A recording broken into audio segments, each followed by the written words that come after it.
BlxckMonopoly presents Dope Dialogue. What's good? You're now tuning in to Dope Dialogue presented by BlxckMonopoly. And today we got on Lala Pete. How are you? I'm good. Thank you for having me. I'm so excited. I'm super excited to be here. Thank you for coming on. You're welcome. My pleasure. All right, so let's jump right into it. So hit the listeners with a little bit of your background. Yeah, I was born and raised in St. Louis. I think even as a little girl, I was fascinated with numbers. I've always been into numbers. My background in education, art and finance and accounting. So I actually pursued that dream. I used to want to be a math teacher, but I do better with accounting. So that's my bread and butter. So I've been in money about 20 years and I've been in cryptocurrency about a little under 2 years. Smooth. So what led you into cryptocurrency? COVID. I was at home and I really enjoyed it and I was at peace and I was uber productive. And so I started exploring how I could stay home. That's really what led me down that road. And I'd always traded like stocks, Forex, options, stuff like that. Well, I found Doge and then I wanted to know what it was. And I went down the rabbit hole of Doge and I ended up exploring cryptocurrency that way. Smooth. So how would you define, what are cryptocurrencies and crypto assets? Wow. I would define cryptocurrencies as digital currencies. They work using, blockchain technology, work using distributed ledger technology. I would define cryptocurrencies as the next evolution of our economic infrastructure. Like this is where money is going. I would say crypto assets themselves have a whole bunch of different types of, types and kinds, and they cover a whole bunch of different industries. I would say really it's a digital form of value. Got you. And you mentioned blockchain. Could you break down real quick about what blockchain is? Oh, blockchain. I think anybody first learning crypto, that's a stop you need to make. You know what I'm saying? Blockchain is one of the first stops. You need to go on up in blockchain, read everything there is to read about it. I would say, fundamentally, think of a database, right? And you have this database, and the information gets added to this database via some mechanism, some kind of agreement. Whenever that, say it's one sheet long database, whenever it's full, you would just add another, say, sheet. And so you would have this chain of different sheets or blocks of information. So when you think about blockchain, it's literally a chain of blocks that contain data. Got you. So within the blockchain, I guess, and how it operates, it's things like smart contracts and things. How would you break that down? Like smart contracts, what are they? What are their use cases? And, how would they help change the world? Smart contracts are going to change the world. Smart contracts are already changing the world. Smart contracts, usually when you have a contractual agreement, you have two parties or more who agree to something. And usually, you've got party A, you've got party B, and you've got the people that can agree to a contract.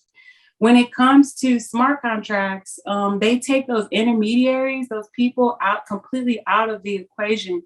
And the software itself has the information in it in order to execute the contract.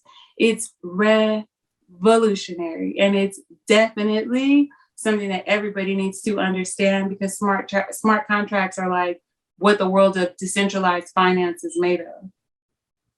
All right, so with the power of the tech of smart contracts, and also, with automation coming, I'm pretty sure a lot of people are worried in terms of not only the fast food industry and trucking and everything, but there's going to be no more of a need for lawyers and bankers. So I'm pretty should people feel threatened by smart contracts or should they feel empowered, and how should they go about actually using them? I don't think they should be threatened, but I think that they should work to understand them and work to understand how they could use them to empower themselves. I don't feel threatened by them. And the opposite, in fact, I feel pretty empowered by them. I feel like I no longer need certain people in order to get certain things done.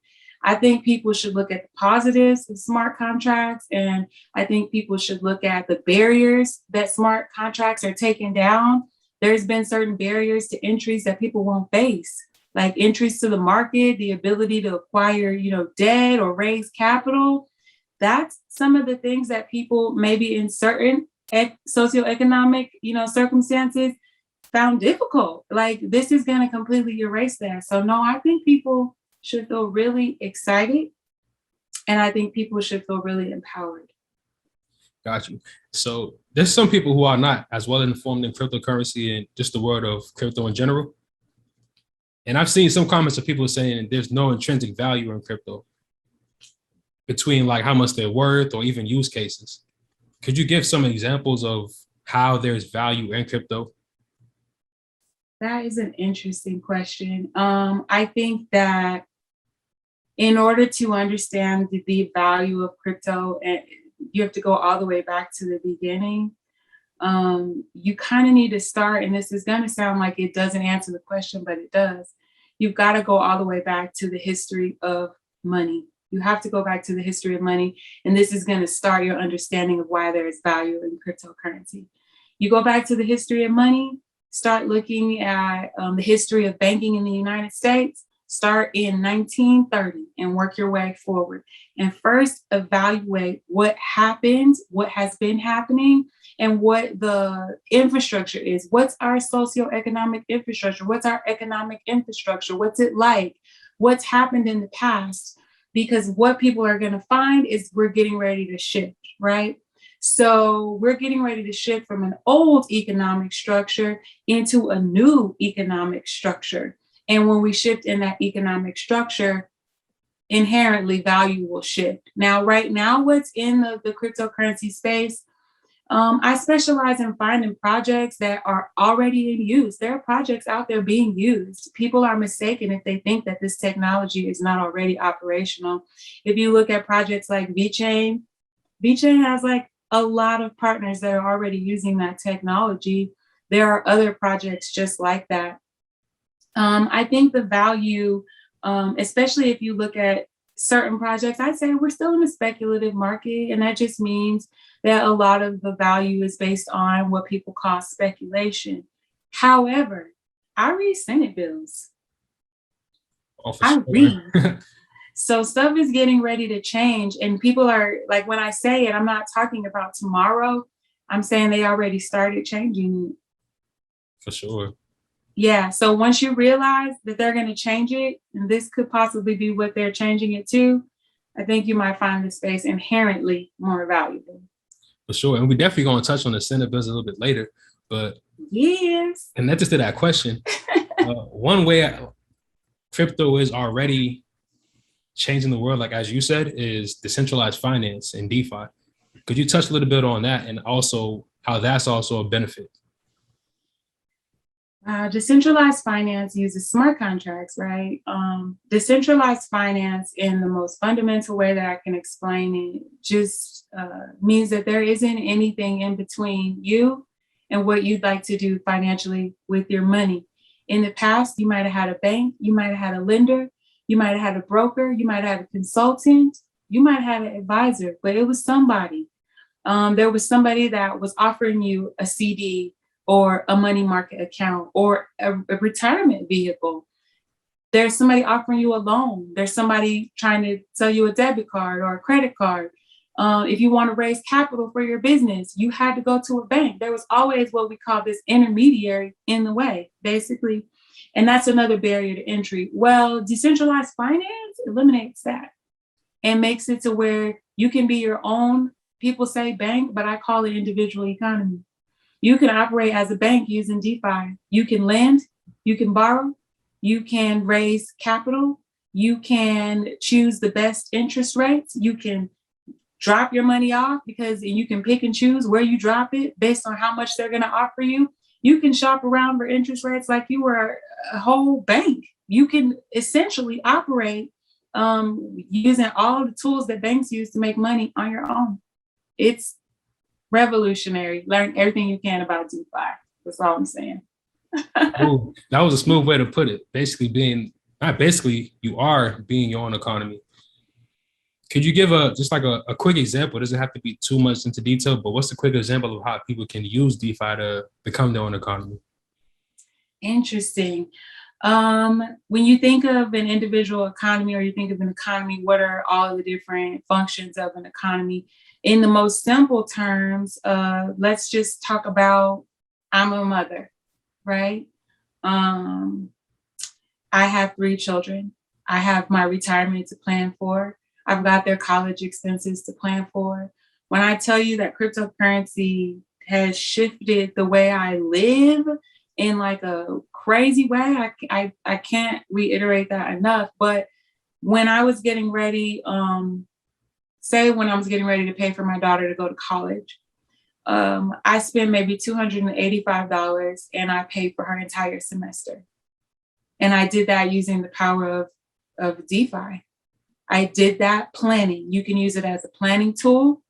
You can use it as a tool to plan retirement. You can use it as a tool to plan the raising of capital.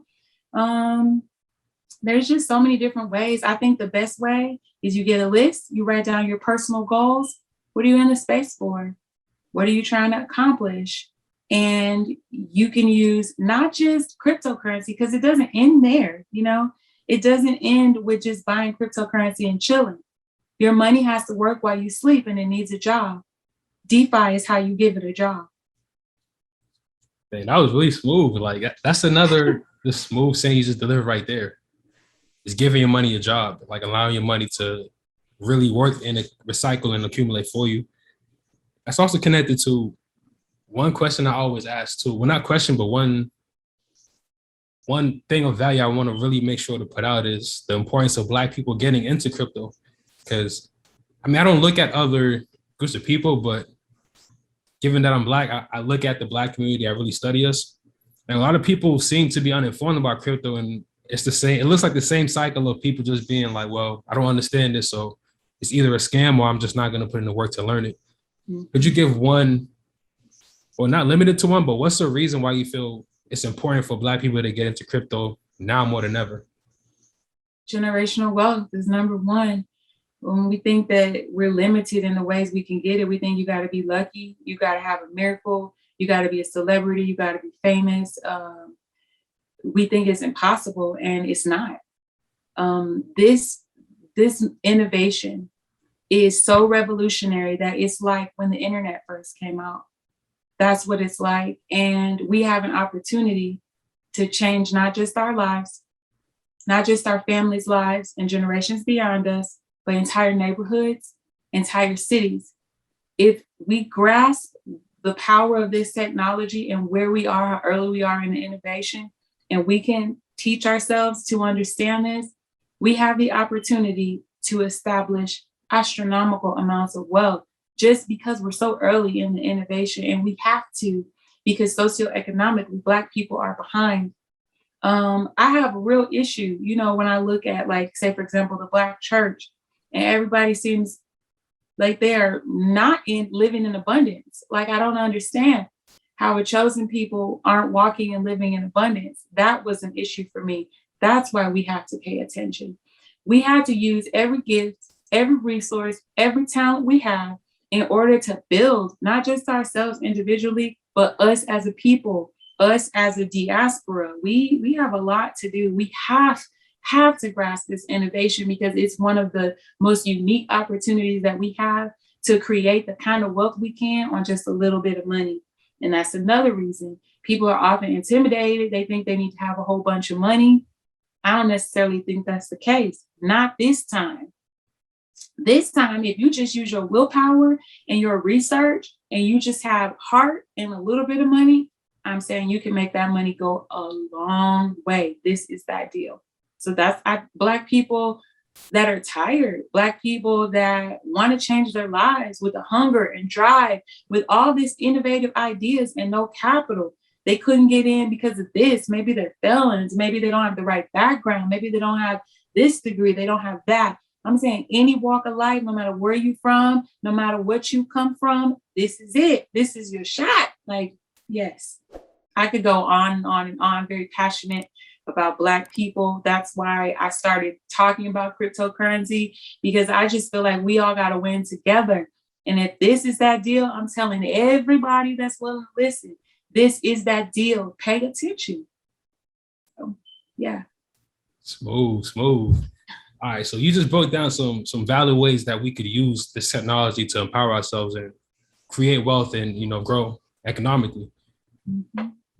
One way, I guess we could say the elite are planning to use this because it's not only for us. It's like it's a tool. It could go in the right hands and quote unquote wrong hands. So we see what we can do as regular people and civilians with this tech. One way the elite are going to be using this is CBDCs, central based digital currencies. Could you break that down really quick? Central bank digital currencies are going to be the digital currency of our central banks. And our central banks are like our banks of banks. So you've got your regular bank, like your Bank of America, your Chase, et cetera, et cetera. And then you have your central banks. Central banks can be the banks of countries. Central banks can be the banks that are the banks that institutions use. They're the banks of other banks. And they can also be the banks of, whole countries. When you think of your Federal Reserve, you might think of your Federal Reserve as a central bank. So when a central bank says this is the currency that it's going to use, there is a lot of concern to be had there, because you're talking about giving a central bank, which is the bank of all banks, the bank of other banks, the banks of countries, a lot of transparency when it comes to people's finances. So that is something to watch out for. There have been talks about central bank digital currencies long before now. Currently, 81 different countries are exploring central bank digital currencies. If you do your research, you will find they're in various stages of development. It's not a conspiracy theory. It has been in the works for years and years and years. And I was doing a study the other day because I'm real nosy about this stuff. And I pulled up this website, and it was breaking down like where different countries are in their central banks. China already has their digital currency out there. It's called the digital yuan, and they're just one of the first. There are 5 that are almost about to release right after China. It's just something that we all need to pay attention to. Central bank digital currencies are going to replace the fiat dollar. I think that's my opinion. Do your research. Don't listen to me. Do your research. But I think central bank digital currencies are going to knock fiat out. And that is going to be what we think of now when we think of the dollar. I think we're going to refer to central bank digital currencies in that same way one day. Cool. You mentioned earlier that you're kind of before we started, that you also take in your doses of conspiracy theories from time to time just to get, different aspects and everything. When it comes to replacing fiat currency, what do you think of the idea that this is the reason why a lot of these events that's been happening in the past couple of years, and maybe even before, are being prolonged? Is it to continue printing money and get rid of the dollar that way? Or do you feel CBDCs will be introduced a little bit more slowly over time? I do think they're going to come slowly, but I think it's all been, if we're going to say it, I'm going to say it, I think it's all been orchestrated. It's just working too closely together. Everything is lining up kind of conveniently, if you ask me. If you look at the state of the world right now, the last thing people are focused on is what's going on with cryptocurrency and digital currency. People are out here trying to eat, they're trying to survive, they're trying to stay healthy. People are worried, and that's where everybody's minds are. But conveniently, with all these closures, if you pay attention to what's going on, it's odd, that people aren't taking currency anymore. A lot of places are like, we don't take cash, or you have to have exact cash, or there's a coin shortage. That's interesting. It's odd to me. So many banks that closed down during COVID, now that we're kind of supposedly on the other side of it, they've never reopened. It's also odd to me that banks, one time I went to go do a deposit for my job, and there was a sign on the door, And it said that the bank was using COVID as an opportunity to update their processing systems. Right. What? Like,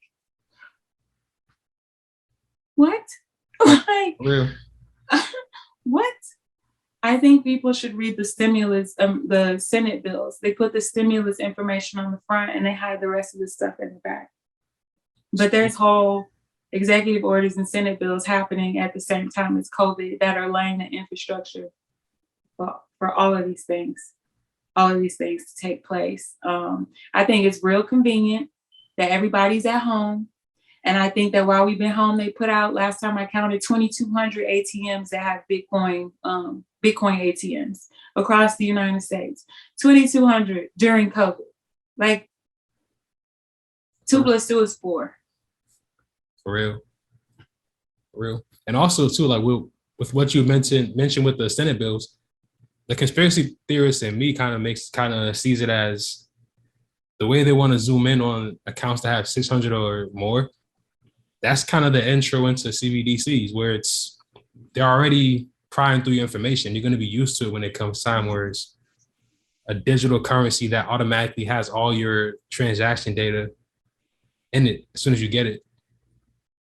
So. You know, there's some research that I've been doing on one currency where they are trying to be able to tie people's personal information to it and inoculate basically people with using digital currency, like connecting it all. I think that it's inevitable.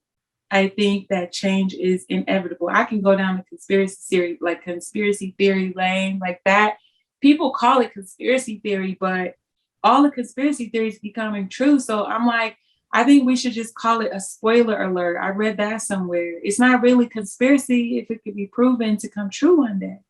So it's easy for the government to call something a conspiracy theory, but the government is not even the most informed within this space. So I don't think don't get me started on the government. So, like one more question connected to that is, I guess, for like when you get into the conspiracy theory parts, it seems super grim. So like, is there a hopeful bright side of this where we see the crooked, SEC trying to basically manipulate the growth and stunt the growth of this technology and this innovation? Is there a side where crypto will truly bring decentralization? Like we'll be able to use it as opposed to the powers that be getting a hold and kind of grabbing this technology before we can free ourselves with it? I hope so. I do hope so. I have mixed opinions about it. I think that to break down the centralized nature of our ecostructure, our financial ecostructure, is going to take something drastic. I read a couple books where it said that there would have to be almost like the United States would have to experience such tragedy. People would have to stop, for example, using the dollar as a reserve currency. Think Russia right now. Anyways, I think that we're a long way away. I wonder sometimes if it'll happen in my lifetime. I hope so, though. I think there is hope, though, because here is an opportunity for transparency. The SEC's credibility is shot. Here's an opportunity that we could use to force change. You cannot tell me to believe in an agency that so recklessly endangered the financial stability of millions of people by bringing out this lawsuit and not giving people an opportunity to protect themselves years and years before. I'm just not with it. And then if you're going to bring this lawsuit because you think this is an emergency and we need to do it, you need to at least bring your A game. Prove to me that my tax dollars are well at work. Prove to me that you have a solid case. They don't. It's a complete debacle and their credibility is shot. So I hope that has been revealed to people. I hope that the holes in our government are being revealed to people, and I hope people can find hope in the sense that people are waking up. I notice that more and more people are starting to see these things, and I know that has something to do with where we are in the time, but it also has something to do with the fact that people are at home reading. So I think that there is hope in the sense that some of the stuff is being revealed. And when you know stuff, you can move different. Got you. And just to clarify, the case is the XRP case. Got it on your Oh shirt? man. For sure. It's the Ripple v SEC. I can't get with it, and here's why.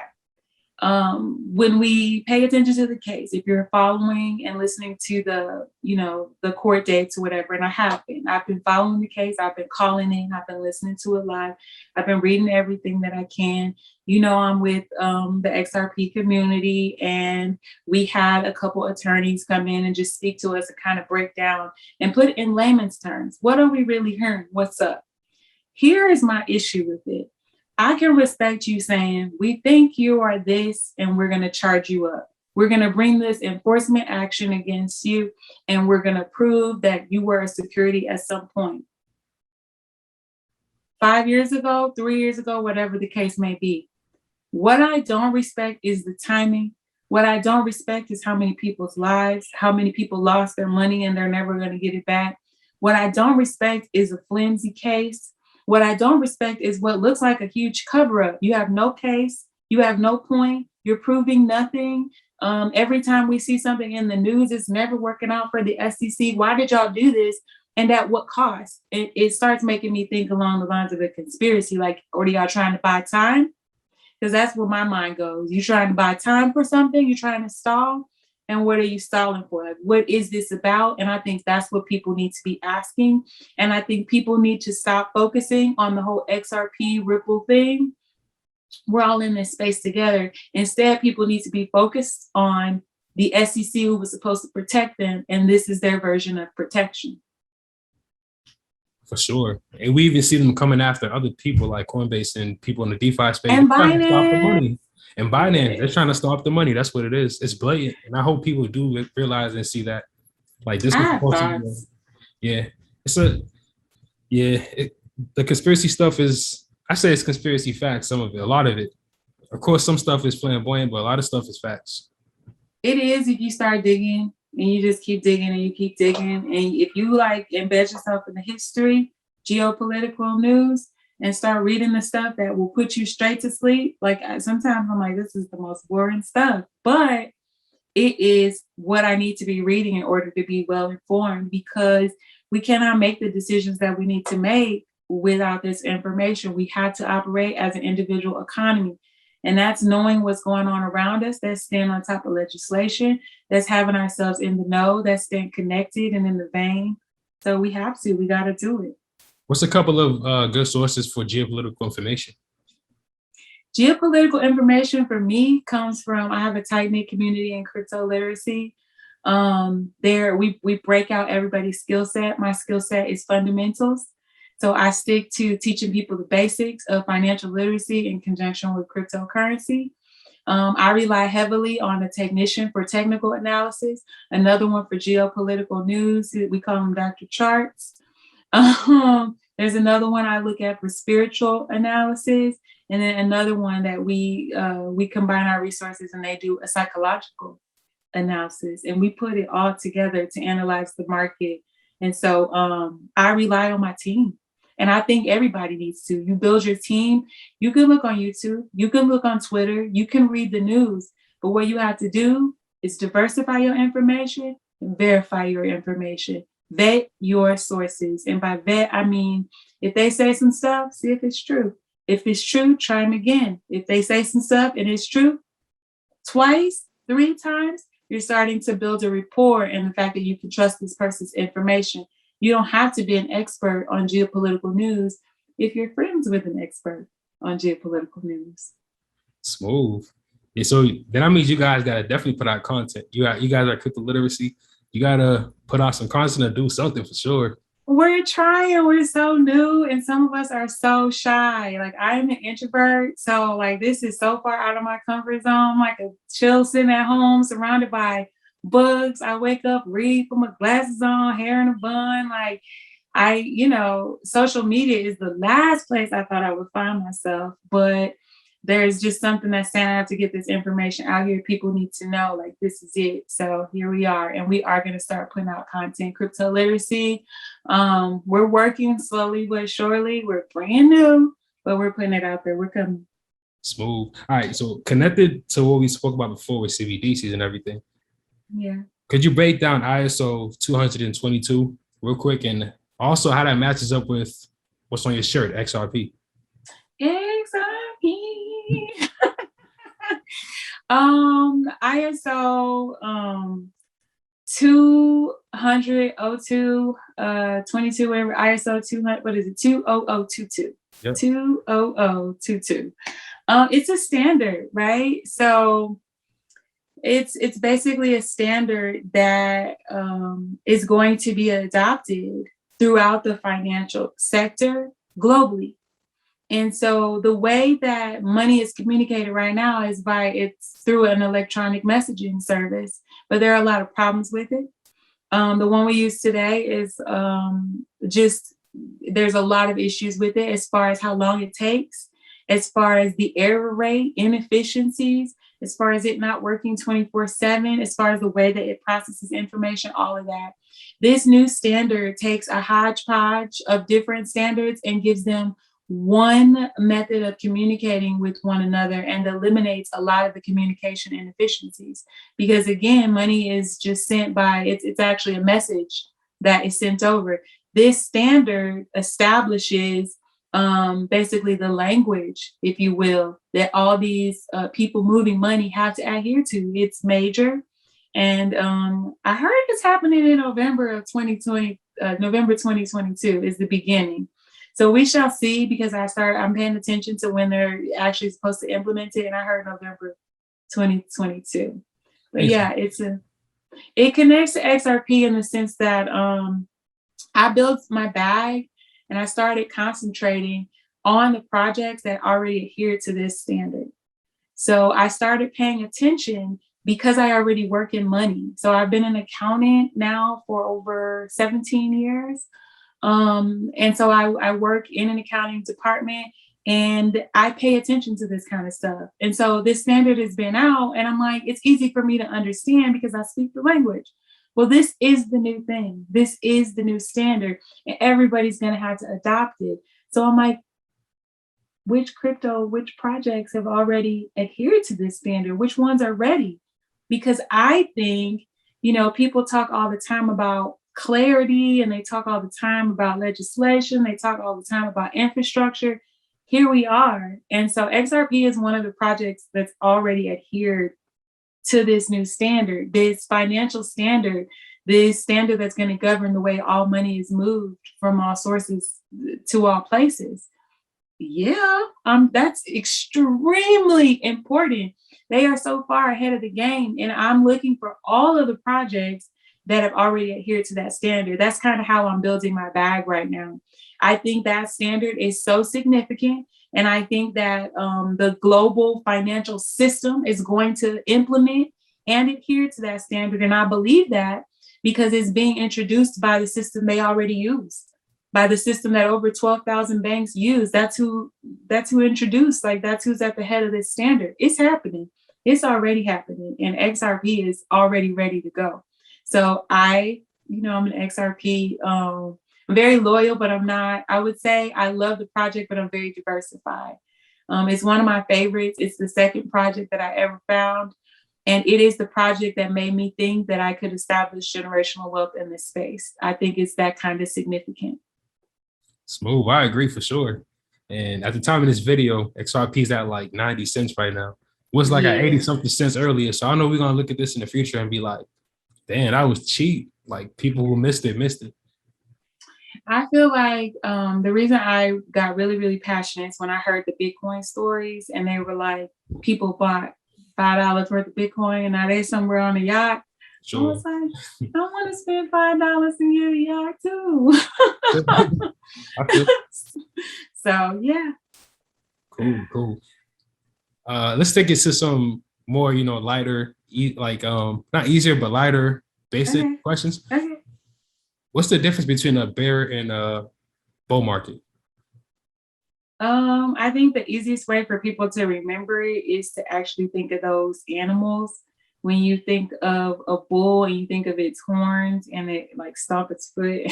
I hate to do I just did the motion. And the bull, it tilts its horns up. Or like when it like lifts somebody off the ground using its horns, for example, that is a bull market, and it signifies that the market is green. You're looking for green candles.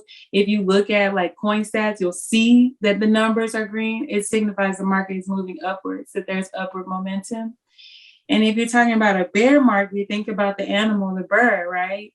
When it's angry, whatever, it'll stomp its paws down, to the earth and shake the earth. It's a signal that the market is moving downward and that there are red candles. And red, when you look at the market, you should see the numbers in red. Got you. Up, down, up, down. Yeah. And when's the best time to buy?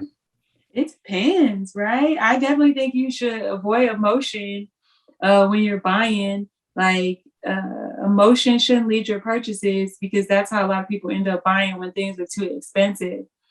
I think that for me, my strategy is I am a long-term investor, but when I'm deciding when to get in and when to get out, that's when those trading skills come in. And so I tend to get out when I think get in when I think the price is right. Like if I'm long-term investing and I'm dollar cost averaging, so I'm buying a little bit at a time in order to spread my risk out. And in order to, I'm buying it at all these different levels. And so it averages out my cost. That's what dollar cost averaging is. There's that method. When you get in, it's kind of up to you, but I would avoid buying it without any room to continue to go upward. So strategize when you're going to get in, especially, if you're getting in and out really quickly. That's really important to know when to get in. And I would rely on trading skills, like, volume is here. You know what I'm saying? Price is here, volume is here. We think this is, say, for example, bullish momentum, but the price is right. That's a good time to get in. So you're going to have to develop skills. You're going to have to do your research. And you can also rely on traders that you trust to tell you when to get in once you know which projects you want to invest in. Got you. We'll come up. I got a couple more questions for sure. Okay. When it comes to the cycles and the charts, and also mixed with those in power making this a whole game, could you explain a little bit real quick what market manipulation is and how it happens, and how institutions can affect the charts and what you're seeing? So how do you mix? Because I understand what you're saying with the charts, like being able to understand and read them, but you also got to take in other sources of information to know whether what you're seeing is valid. So how do you? Well, this is a deep question, but the first part of it is, could you break down market manipulation and how it's happening right now? Market manipulation is when the market is manipulated purposely in the direction with somebody basically with a hidden agenda. That's how I can break it down fundamentally. And what's happening is people that want to, say, suppress a price. That's one of the ways that I see it happening right now. One of the most profound ways, price suppression. And they can do that by timing, because they are so large, their entrances and exits, in order to manipulate the price, keep it at a point, keep it down. It's happening right now. And it's not going to stop happening. There are market makers, which is industry, large giants that have the capital to be able to decide an industry, to move a market. And they move. We're not going to be able to avoid them. What we have to do is learn their tricks, learn what they do, and learn how to identify when it's happening. If you can identify when it's happening, if you can learn the basics of trading, you do not have to be a trading expert, but I think everybody should learn the basics of trading. Then you'll be able to identify what's happening with volume.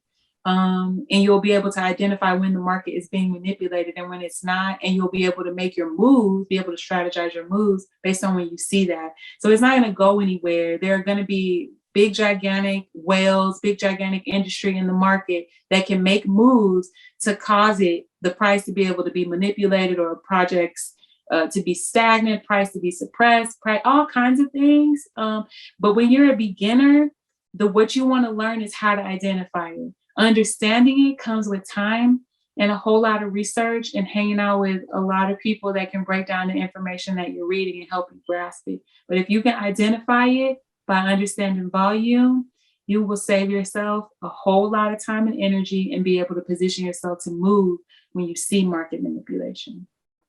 Got you. You basically answered both questions I had. I did? Oh, man. That was a real good answer. That was a real good answer. Let me see. I'm going to think of one more before we skate off. I love talking about crypto. So for sure. We can definitely get more episodes in for sure. All right, definitely. This is not financial advice for sure.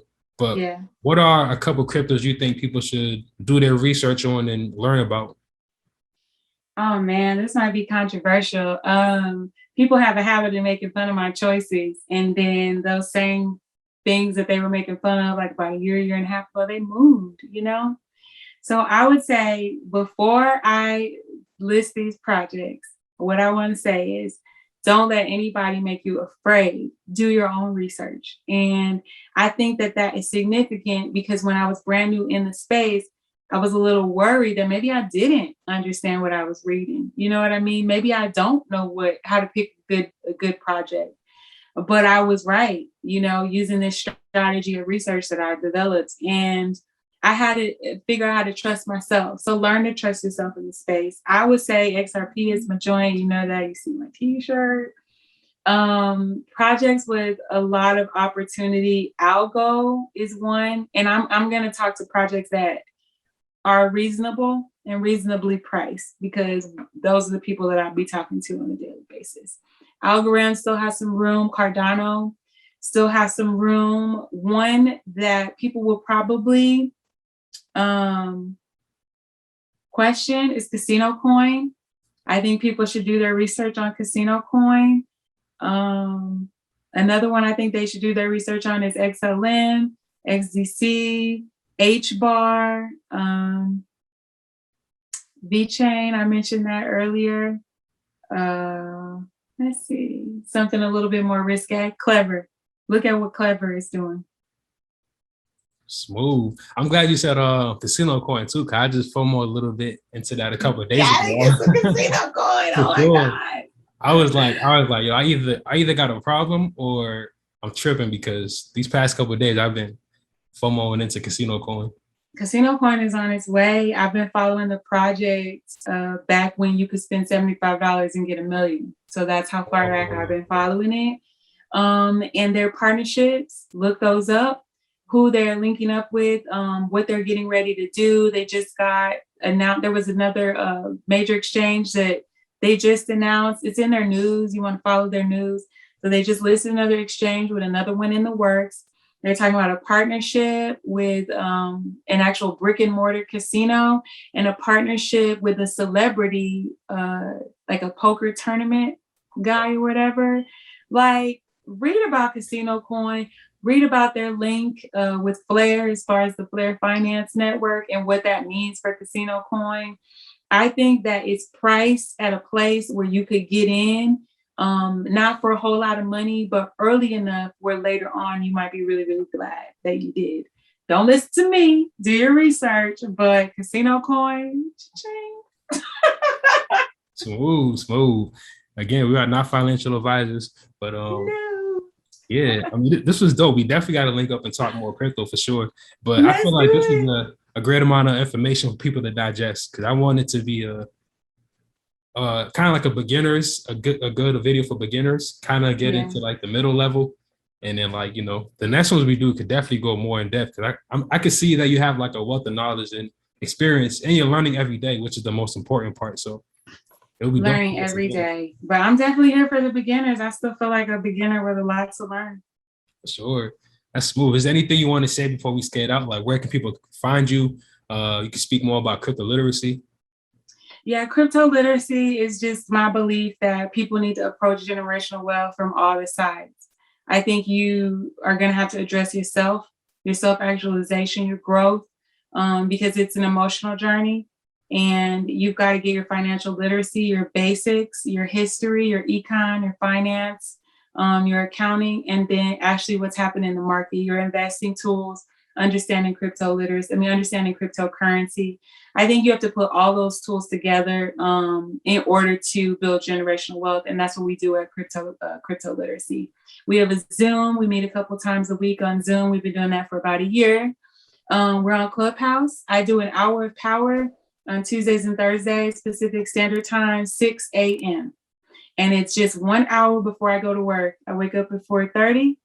I have some coffee, do some push-ups, get ready, do this hour from 6 to 7, and it is jam-packed full of information for beginners. And it's a good place if you don't know anything about cryptocurrency, you're just getting started, we will help you with the basics, no pressure. So you can find me on Clubhouse with Crypto Literacy, and you can find me on Instagram, Twitter, and Zoom. I have a Zoom, so reach out, DM me, and I'll send you the link. Smooth. Be sure to follow and tap in. Definitely appreciate you for coming on. Being present. Thank you for having me. Not for sure, for sure. You were present. You shared a vast amount of information with us. You enlightened a lot of people, enlightened me. I learned a lot from listening. So yeah, thank you for sharing your energy. Thank you for having me. Like, I appreciate you so much. It's been nothing but a pleasure. Thank you so much. I appreciate what you're doing. I appreciate the information you're putting out there. I look forward to having a conversation with you in the future. Like, this has been dope. I was super comfortable. You saying super cool. I'm with it. Thank you. Dope. We appreciate it. And with that, dope dialogue, BlxckMonopoly, we out.